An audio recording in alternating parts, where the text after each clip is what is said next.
Hi dear student, आज हम लोग यूपी बोर्ड क्लास 11th का चैप्टर नंबर 2 का पार्ट 3 वीडियो के बारे में अध्ययन करेंगे बेटा।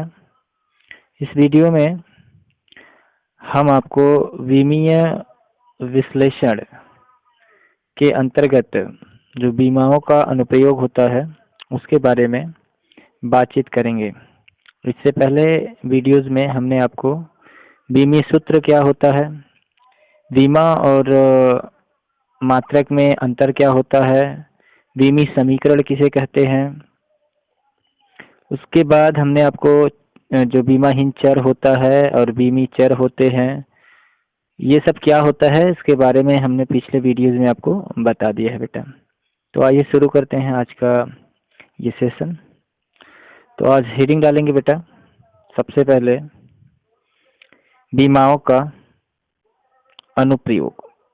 हेडिंग डालेंगे बीमाओं का अनुप्रयोग या उपयोग। बीमाओं का अनुप्रयोग, इंग्लिश में इसे कहेंगे बेटा application. Application of dimensions. Application of dimensions, बीमाओं का अनुप्रयोग। तो ये क्या है बेटा? बीमाओं का जो अनुप्रयोग या उपयोग की बात करते हैं कि हम ये जो बीमा चैप्टर पढ़ रहे हैं उसका यूज कहाँ पे है, उसी के बारे में इसमें हम बातचीत करेंगे। तो सबसे पहले इस हेडिंग में पहला हेडिंग डालेंगे बेटा, एक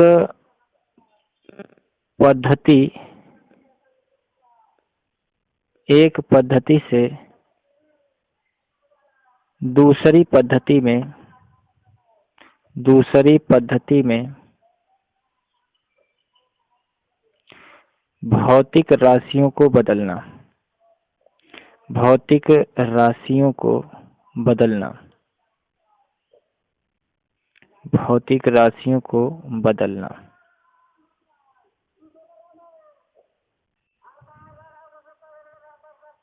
ये हेडिंग होगा बेटा बीमाओं का अनुप्रयोग में। जो पहली हेडिंग है वो है एक पद्धति से दूसरी पद्धति में किसी भौतिक राशि को बदलना। इसके अंतर्गत क्या पढ़ेंगे, इसमें हम आपको कुछ चीजें बताते हैं बेटा। जैसे हम मान लेते हैं कि माना कोई भौतिक राशि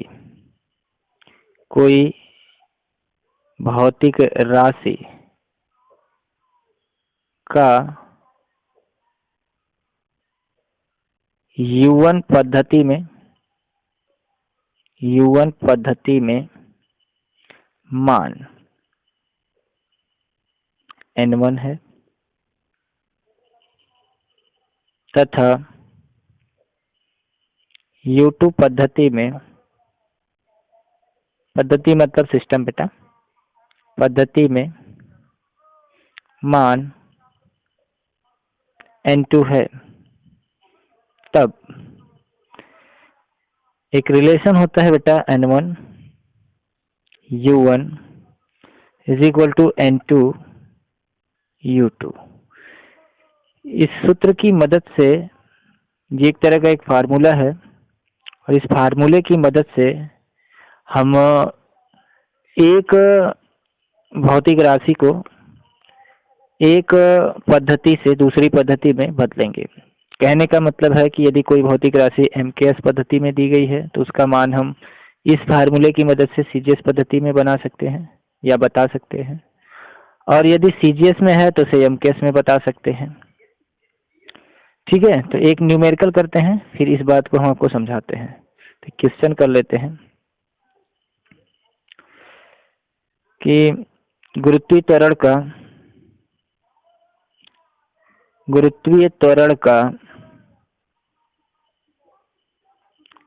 का मान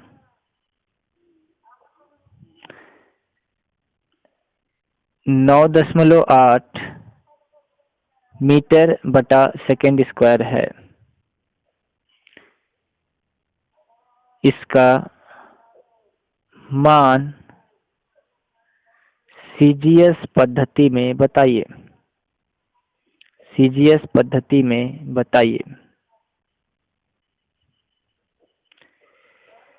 अब आप कहेंगे सर कैसे जानेंगे कि ये एमकेएस में दिया है और सीजीएस में मांग रहा है। तो एमकेएस का पूरा नाम होता है बेटा मीटर किलोग्राम सेकेंड, ये तो आपको पता ही होगा। एमकेएस का जो पूरा फुल फॉर्म होता है वो होता है मीटर किलोग्राम सेकेंड। तो जो गुरुत्वीय त्वरण का मात्रक होता है वो मीटर बटा सेकेंड स्क्वायर, अर्थात ये एमकेएस में दिया है। तो ऑलरेडी यदि एमकेएस में दिया है तो आपको सीजीएस में क्या करेगा, वो मांगेगा। तो सीजीएस का फुल फॉर्म होता है centimetre gram second, centimetre gram second. तो जो दूरी होती है सीजीएस पद्धति में उसे सेंटीमीटर में मेजर करते हैं, और जो द्रव्यमान होता है उसे ग्राम में नापते हैं, और जो समय होता है उसे सेकंड में नापते हैं। ठीक है, तो सवाल को देखते ही हम समझ जाएंगे कि वो एमकेएस में दिया है या सीजीएस में। अब इसको सॉल्यूशन इसका कैसे लगाएंगे बेटा। तो सबसे पहले आप क्वेश्चन पढ़ने के बाद आप डाटा कलेक्ट करेंगे कि हमें क्या क्या दिया है और क्या हमें ज्ञात करना है। तो जो अंक में वैल्यू देगा, जो अंक में वैल्यू देगा बेटा, उसे हम कहेंगे संख्यात्मक मान, यानी उसे n1 कहेंगे। शुरू में जो देगा वो n1 होगा। तो यहाँ प्रश्न पढ़ने पर जो स्टार्टिंग में वैल्यूज मिल रही है हमें वो 9.8 है, तो ये n1 हो जाएगा। और संख्यात्मक जो वैल्यू मान होता है उसका कोई मात्रक होता नहीं है, तो n1 इक्वल टू 9.8 रखेंगे। और जहाँ पे n1 होगा उसी में u1 भी लगा होगा। तो ये जो यूनिट्स है, ये जो मात्रक दिया है इसे u1 बोलेंगे बेटा। तो u1 कितना दिया है, वो है मीटर बटा के सेकेंड स्क्वायर। उसके बाद बात करें कि n2 कितना आएगा। बार बार ऐसे सवालों में वो आपसे संख्यात्मक मान n2 का ही वैल्यू पूछेगा। कहेंगे u2 तो दिया नहीं है। यदि u2 नहीं दिया है, यानी दूसरा वाला जो सीजीएस पद्धति में वो मात्रक की बात करेगा, यदि वो नहीं दिया है तो u1 को देखकर ही आप u2 का वैल्यू आसानी से बता सकते हैं। कैसे? क्योंकि एमकेएस पद्धति में जो दूरी होती है उसे मीटर में नापते हैं और समय को सेकेंड में नापते हैं।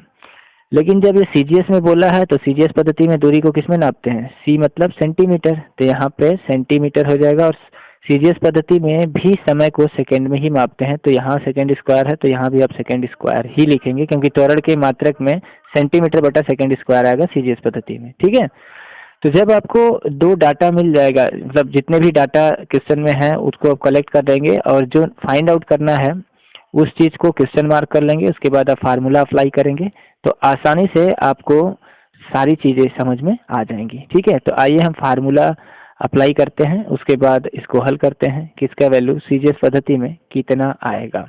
ठीक है बेटा,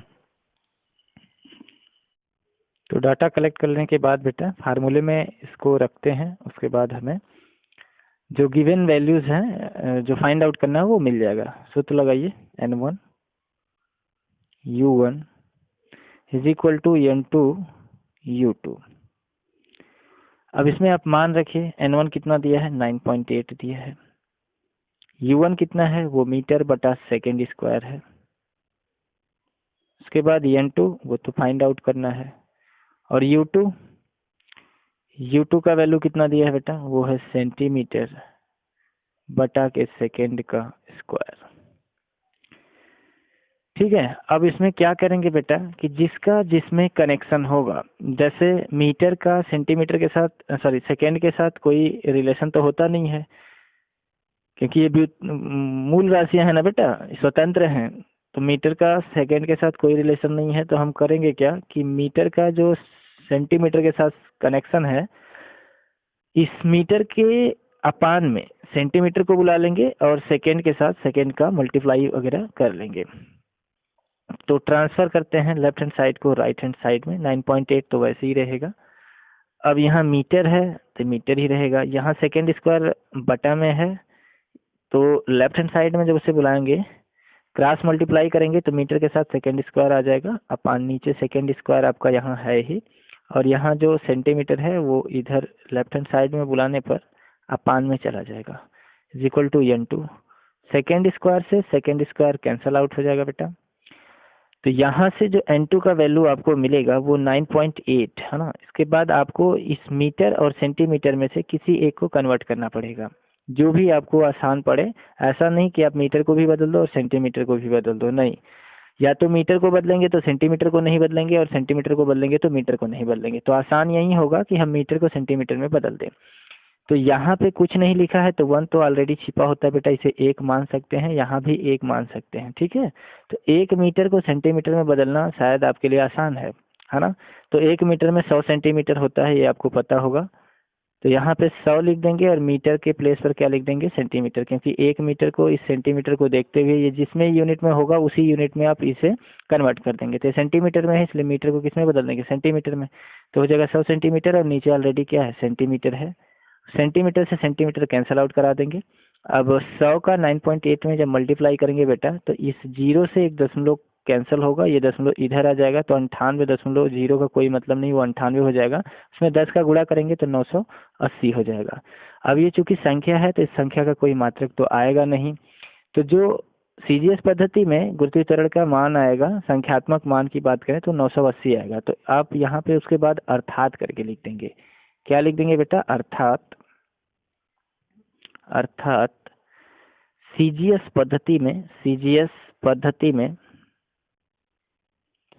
पद्धति में गुरुत्वीय त्वरण अर्थात जी का मान 980, यहाँ पे यूनिट आप लगा देंगे बेटा। अब सेंटीमीटर बटा सेकेंड, याद रहे कि आप जिसमें बदले हैं वही यूनिट आप लगाएंगे। तो 980 सेंटीमीटर बटा सेकेंड स्क्वायर है। ये आपका क्या आएगा, ये आंसर है बेटा, ये जो आपका आएगा वो क्या है, उत्तर है, ठीक है। ये तो इस तरह से बीमा का ये पहला अनुप्रयोग था जो आपको अच्छे से समझ में आया होगा बेटा। और भी सवालें हम जब आपको न्यूमेरिकल इस चैप्टर का कराएंगे तो इस तरह से हम और भी आपको सवालें कराएंगे।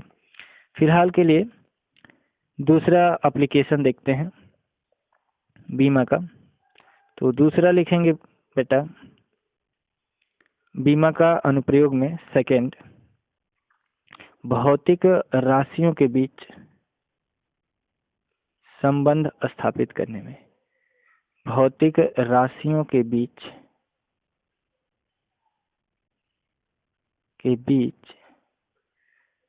संबंध स्थापित करने में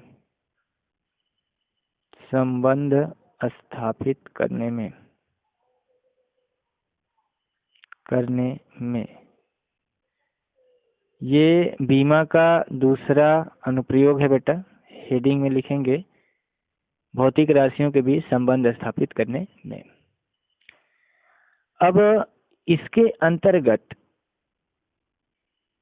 हम ये जानेंगे कि यदि हमारे पास 2 या 2 से अधिक राशियां हैं, भौतिक राशियां, और वे एक दूसरे के साथ गुणे से जुड़ी हैं, गुणे में जुड़ी होंगी बेटा, या भाग में, जोड़ घटाना में नहीं, गुणे में, तो उनके बीच हम बीमा की सहायता से रिलेशन आसानी से निकाल सकते हैं। तो कैसे सॉल्व करेंगे इस हेडिंग से रिलेटेड न्यूमेरिकल्स को, वो उसके लिए हम कुछ बातें आपको इसमें लिखा रहे हैं, उसे पहले आप समझ लीजिए, उसके बाद हम बताते हैं। तो सबसे पहले क्या करेंगे बेटा, यहाँ मैं लिख रहा हूँ, फिर आपको न्यूमेरिकल लेके सारी जो बातें हम यहाँ लिख रहे हैं उसे समझाएंगे हम आपको। तो सर्वप्रथम क्या करते हैं बेटा, सर्वप्रथम दी गई भौतिक राशि, दी गई भौतिक राशियां जिन जिन राशियों पर निर्भर करती हैं, राशियों पर निर्भर करती हैं, उन्हें समीकरण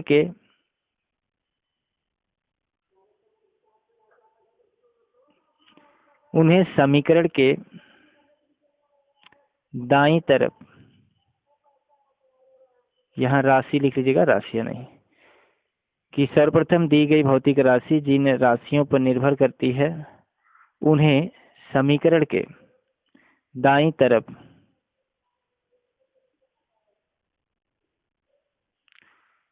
लिखकर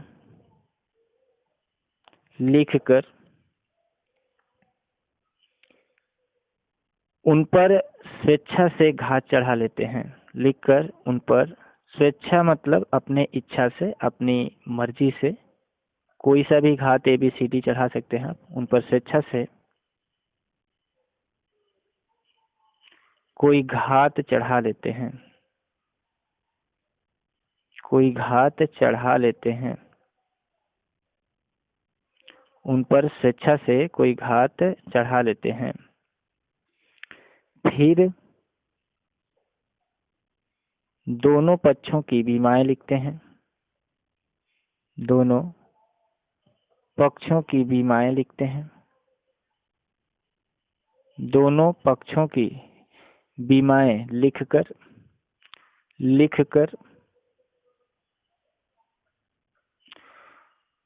उनके घातों की तुलना कर लेते हैं, उनके घातों की तुलना करके अभिष्ट मतलब एग्जैक्ट समीकरण प्राप्त कर लेते हैं। घातों की तुलना करके अभिष्ट समीकरण प्राप्त कर लेते हैं।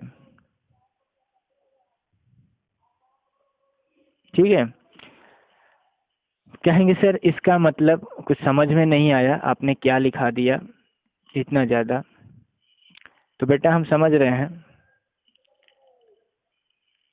तो न्यूमेरिकल लिख रहे हैं बेटा, एक सवाल करा रहे हैं, उसके बाद जो भी चीजें हमने यहाँ लिखा है वो हम आपको समझा रहे हैं। एक सवाल लिखते हैं, क्वेश्चन लेते हैं। क्वेश्चन कराने के बाद आपको पक्का ये चीजें समझ में आ जाएगी बेटा। हम मान लेते हैं कोई सवाल कि माना कोई पिंड, माना कोई पिंड स्मॉल r त्रिज्या के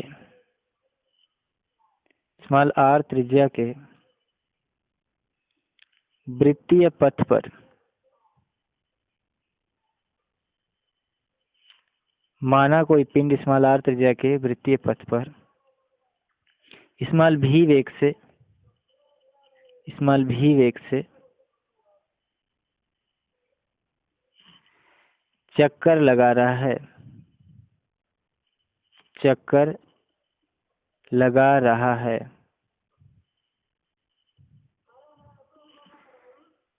पिंड का द्रव्यमान, पिंड का द्रव्यमान स्मॉल m है। तब पिंड पर लगने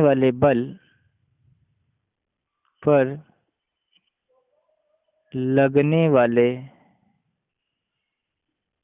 बल की गणना कीजिए,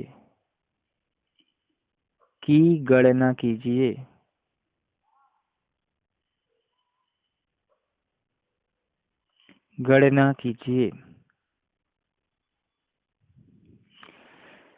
समझिएगा बेटा मैंने क्या कहा। मैंने बोला था सबसे पहले आपको कि जब हमने लिखा था भौतिक राशियों के बीच रिलेशन यदि हमें फाइंड आउट करना है तो सबसे पहले हमें वो करना पड़ता है, क्वेश्चन पढ़ना पड़ता है, और पढ़ने के बाद हमें पता लगाना पड़ेगा कि दी गई जो भौतिक राशि है वो भौतिक राशि किन किन राशियों पे डिपेंड कर रही है।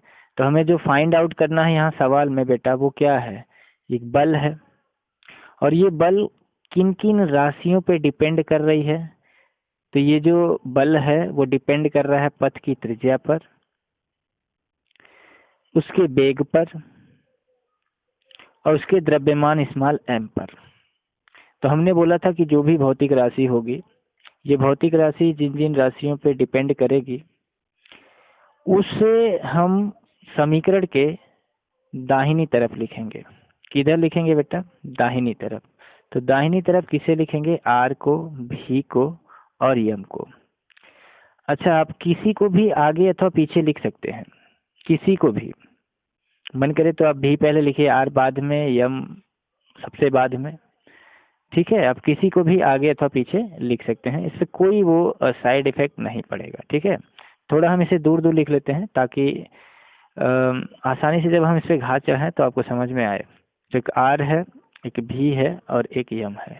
अब हमने जो बातें आपको लिखाया था उसे आप ध्यान से समझिएगा, वो एक एक बात यहाँ पे सवाल में हम उसे अप्लाई करेंगे, ठीक है। हमने लिखा था सर्वप्रथम दी गई भौतिक राशि जिन जिन राशियों पर निर्भर करती है उन्हें समीकरण के दाईं तरफ लिख लेते हैं। तो लिख लिया ना, ये जो यफ है, ये जो यफ है बेटा, ये आर पे, भी पर, यम पर निर्भर कर रहा था, तो हमने आर भी यम को दाईं तरफ लिख लिया। उसके बाद हमने लिखवाया था कि उन्हें लिखकर उन पर स्वेच्छा से घात चढ़ा लेते हैं। किन पर?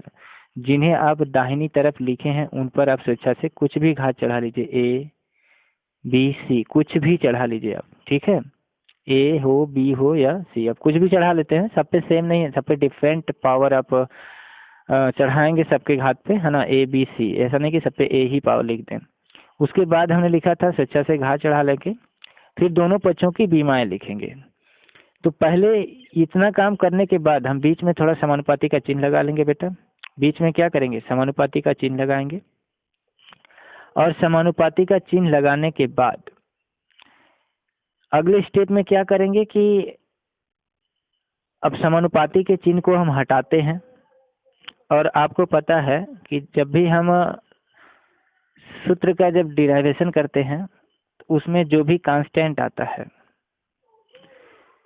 तो समानुपाती का चिन्ह जैसे ही हटाते हैं एक कांस्टेंट आ जाता है। तो यहाँ पे हम जब प्रोपोर्शनलिटी का साइन हटाएंगे तो बीच में क्या लग जाएगा? कांस्टेंट। वो कांस्टेंट आप कुछ भी मान लीजिए, जो पावर आप चढ़ाए हैं ए बी सी उसके उससे डिफरेंट कोई कांस्टेंट मानेंगे। लेट से हम यहाँ के मान ले रहे हैं, के लिखेंगे, आर के पावर फिर लिख देंगे ए, भी के पावर बी और एम के पावर सी, और इसे अब समीकरण नंबर 1 बना लेंगे। इतना काम करने के बाद दोनों पक्षों की क्या लिखेंगे? बीमाएं लिखेंगे। लिखिए, दोनों पक्षों की बीमा लिख लीजिए। तो लिखेंगे दोनों पक्षों की बीमाएं लिखने पर, दोनों पक्षों की बीमाएं लिखने पर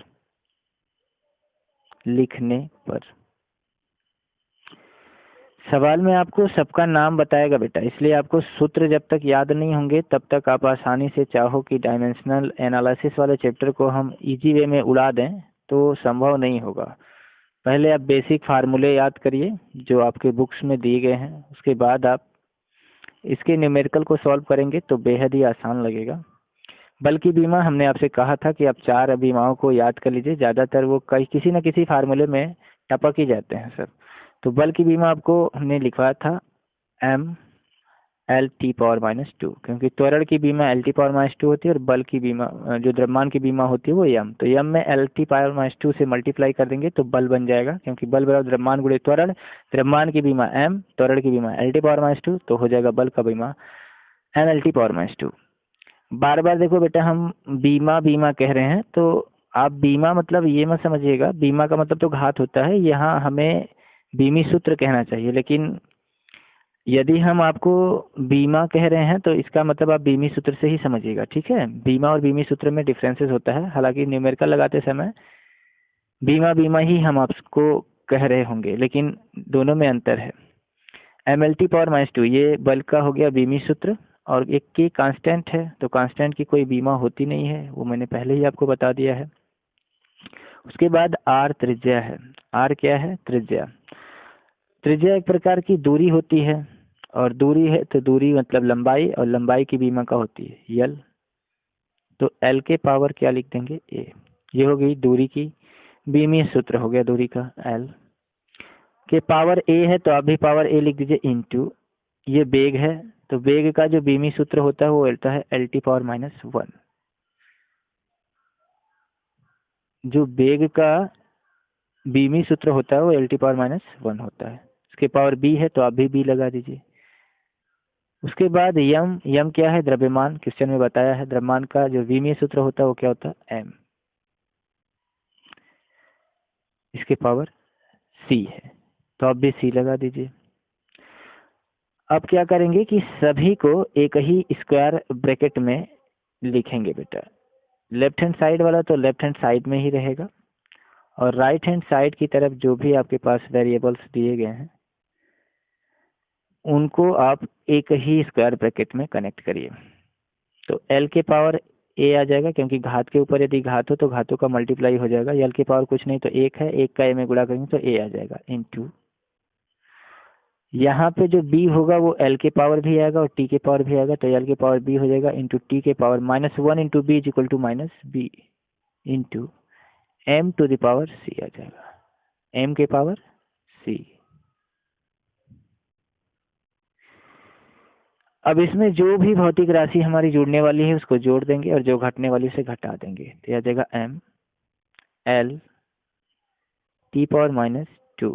लेफ्ट हैंड साइड वाली डायमेंशन को हम तब तक उतारते रहेंगे जब तक कि राइट हैंड साइड की जितनी भी डायमेंशंस है जो जुड़ घट के एक होने वाली है उनको जोड़ घटा के एक कर लेंगे, उसके बाद हम कंपेयर करेंगे बेटा। तो यहाँ पे आप देख रहे हैं कि m के पावर जो c है उसे आप आगे यहाँ लिख सकते हैं, मान में कोई अंतर नहीं आएगा, इंटू l के पावर a है और l के पावर b है। तो इस तरह से जब इन दोनों को आधार समान है तो आपको पता होगा गुणे में यदि कोई भौतिक राशियां हैं और उनके आधार समान है तो घातों को आसानी से क्या करते हैं, जोड़ देते हैं। दोनों यदि प्लस प्लस में है तो जोड़ देंगे और प्लस माइनस होगा तो घटा देते हैं। तो a और b दोनों पॉजिटिव हैं तो l के पावर आ जाएगा a प्लस b। ये कुछ बेसिक रूल्स है बेटा घातांक का, आप ये जानते होंगे। उसके बाद t के पावर -b अकेला है तो ऐसे ही उतार लेंगे। इसके बाद क्या करेंगे, अब दोनों पक्षों के जो बीमी घात चढ़ाए गए हैं उनका हम कंपेयर करेंगे। जो चर हमने ABC लिया है दोनों पक्षों में उनको अब कंपेयर करेंगे। यम के घात की तुलना यम के घात से, एल के घात की तुलना एल के घात से और टी के घात की तुलना टी के घात से करेंगे। ठीक है, तो यहाँ m के घात पर 1 है और c इधर m के घात पर c है, तो दोनों पक्षों की तुलना करने पर यहाँ लिखेंगे दोनों पक्षों की के घातों की तुलना करने पर, या आप घातों की तुलना करने पर भी लिख सकते हैं, घातों की तुलना करने पर करिए तुलना। तो यहाँ से c का वैल्यू कितना मिल जाएगा आपको 1, कंपेयर करेंगे तो c का मान कितना आ जाएगा 1। अब l की तुलना l से करिए तो यहाँ पे l के पावर कुछ नहीं तो 1 छिपा है और यहाँ पर a प्लस b है, तो a plus B is equal to कितना आ जाएगा 1। ठीक है बेटा, इसे कोई इक्वेशन वगैरह मान लीजिए 1। और उसके बाद t की घात की तुलना t के घात से करिए, तो यहाँ पे -2 है वहाँ -b है, तो आप लिख सकते हैं -b इज इक्वल टू -2। तो यहाँ से माइनस कैंसल आउट हो जाएगा तो b इज इक्वल टू आ जाएगा 2। ये जो b का मान आ गया और c का मान आ गया, तो आप a का मान निकाल लीजिए, b का मान समीकरण 1 में रख दीजिए। तो जब b का मान समीकरण 1 में रखेंगे तो देखिए a का मान कितना आता है, तो b के प्लेस पर 2 रख देंगे, तो यहाँ से आ जाएगा a is equal to 1 minus 2 is equal to -1। ठीक है, अब जैसे ही आपको a b c जितने भी आप कांस्टेंट लिए थे उन सभी कांस्टेंट का यदि वैल्यू आपको मिल जाता है, इक्वेशन को इक्वेट करने के बाद, समीकरण की तुलना करने के बाद, सभी कांस्टेंट का वैल्यू निकालने के बाद आप समीकरण 1 में इन सभी कांस्टेंट का वैल्यू पुट कर दीजिए। रखिए, तो f इज इक्वल टू आपने लिखा था कि r के पावर a का मान आपने कितना निकाला है बेटा -1 इंटू v के पावर b है, तो v तो v रहेगा और b का वैल्यू आपने अभी भी निकाला है 2 इंटू m के पावर c, तो m के पावर c का मान कितना आया है 1। अब आप इन सभी को हल करिए, जिस पे माइनस पावर है उसे नीचे लेके जाएंगे, तो f इज इक्वल टू हो जाएगा k, ये नीचे जाएगा, m के पावर 1 है तो 1 लिखना कोई जरूरी नहीं है, 1 तो छिपा रहता है, अपन r के पावर 1 नीचे जाएगा तो r हो जाएगा, r के पावर 1 लिखना कोई जरूरी नहीं। प्रयोग द्वारा जो k का वैल्यू आता है वो 1 आता है बेटा, एक्सपेरिमेंटली जो k का मान आता है वो 1 आता है, तो हमारा फार्मूला जो बनेगा f is equal to mv²/r। ये वो सूत्र आ गया बेटा जो एम भी और आर के पद में जो बल हमारा उस पिंड पर लगेगा, आर त्रिज्या के वृत्तीय पथ पर चक्कर लगाते हुए जो कण है यम द्रव्यमान का भी वेग से चक्कर लगा रहा है, उस पर ये इतना बल लगेगा। ये अभिकेंद्री बल का सूत्र है बेटा। तो इस तरह से आप क्या करेंगे कि किसी भी भौतिक राशि के बीच यदि आपको संबंध निकालना है तो उसके लिए आप इस तरह से सवालों को सॉल्व कर सकते हैं कि सबसे पहले आप पता करेंगे कि कौन सी भौतिक राशि किस किस पर डिपेंड कर रही है, किस किस भौतिक राशि पर निर्भर कर रही है। जिस जिस भौतिक राशि पर निर्भर कर रही है उसे आप दाहिनी तरफ लिखिए, फिर उन पर घात चढ़ाइए, फिर बीच में आप समानुपाते का निशान लगा लीजिए। उसके बाद समानुपाते के निशान को हटाइए, कांस्टेंट लगाइए। उसके बाद आप उसे समीकरण नंबर 1 या जो भी मानना है आप मानिए। दोनों पक्षों की फिर विमाएं लिखिए, उनके घातों की तुलना करिए, फिर जो भी मान आता है उसे उठा के समीकरण नंबर 1 में रख दीजिए, तो आपको अभिष्ट समीकरण मिल जाएगा। अब आपके दिमाग में प्रश्न आएगा कि हम कैसे जानेंगे कि के का मान क्या हर बार सवाल में एक ही रखना है या कुछ और भी।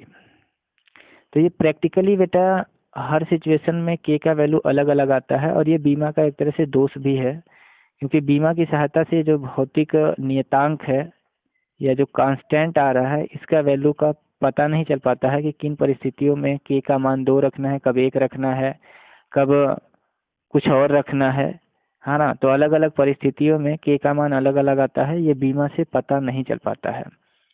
तो कैसे सवाल आप लगाएंगे, ये आप कैसे जानेंगे, तो उसके लिए हम आपको और भी जब न्यूमेरिकल्स कराएंगे तो वहाँ पे हम आपको बताएंगे कि कैसे आप जान पाएंगे कि कब के का वैल्यू कितना होगा। ठीक है।